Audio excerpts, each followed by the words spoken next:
Hey, today we're diving into something super cool. Angels. You've probably heard about them in the Bible, right? They're these celestial beings with supernatural powers, and they have some pretty interesting stories and missions. So, let's dig into a lesser-known aspect about a specific angel to really grasp the whole spiritual realm thing. Angels are like these awesome beings that catch the attention of everyone, not just Christians.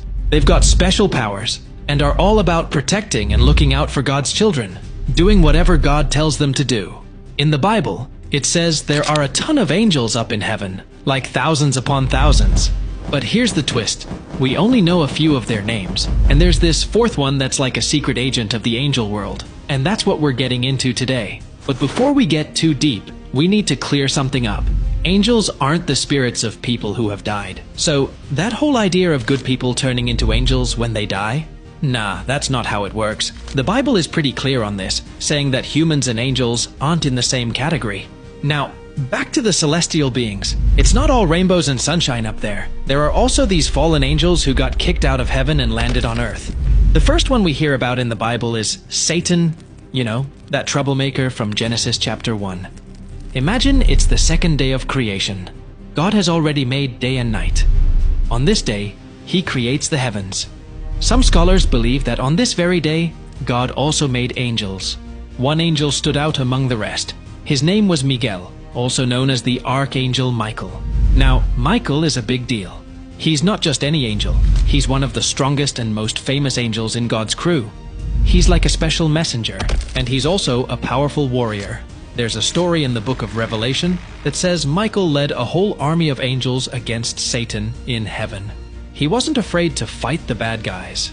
There's another cool story in the book of Jude. It says Michael had this intense argument with the devil about the body of Moses. Even though Michael could have trash-talked the devil, he didn't. He was wise and left it to God to handle. Michael said, "The Lord rebuke you." In the book of Daniel, there's a different incident. God sent an angel to give a message to the prophet Daniel, but this evil guy called the Prince of Persia, who was working for Satan, tried to stop the angel. So, God sent Michael to help out. Daniel, the prophet, describes it like this: "There was this man, an angel, who touched me and gave me strength." The angel told Daniel not to be scared, and explained that he was sent in response to Daniel's prayers. But this Prince of Persia guy resisted the angel for 21 days before Michael came to the rescue. So, Michael isn't just an angel with muscles. He's a wise warrior who fights for what's right and lets God handle the heavy stuff. In the ancient writings, there's a story about Michael, one of the chief celestial beings, who came to help because another powerful being, a demon known as the Prince of the Kingdom of Persia, was causing a delay. Now Michael, he's a big deal among the celestial beings, often referred to as one of the strongest. On the other hand, there's Gabriel, known as the angel of messages and important missions from God. Remember those Christmas stories we've all grown up with? Gabriel was the one who delivered the news to Mary about her special pregnancy, the birth of the Son of God. He also played a part in explaining a vision to a guy named Daniel about a ram and a goat, which turns out was about the end of times. Let's dive into the Bible for a moment. Daniel, while praying and confessing his sins, got a visit from Gabriel. This celestial messenger explained that as soon as Daniel started praying, a message was dispatched, and Gabriel was there to provide insight and understanding. Fast forward a bit, and Gabriel made another appearance, this time to a priest named Zechariah. He predicted the birth of John the Baptist, but because Zechariah doubted the message, he was struck mute until the prophecy came true. Now, onto a young woman named Mary. Gabriel appeared to her, revealing that she would miraculously conceive and give birth to the Son of God.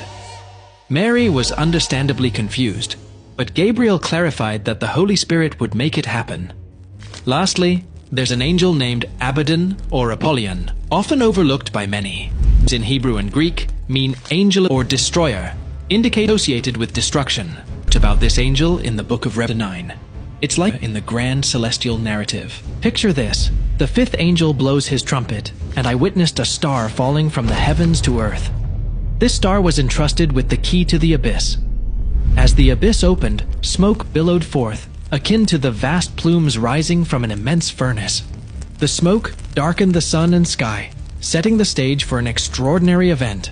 Out of this obscurity descended locusts. Not ordinary ones, but endowed with power resembling that of scorpions native to the earth.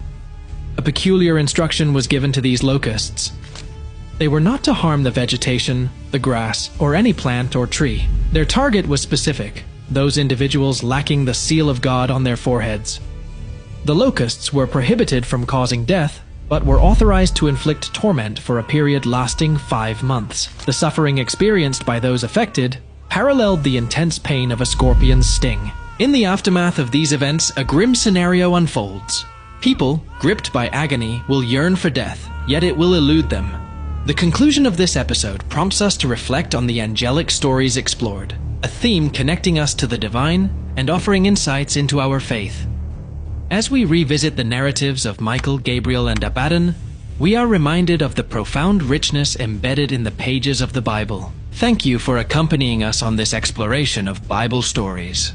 Until our next encounter, may we persist in unraveling the profound wisdom and divine truths that guide our spiritual journey.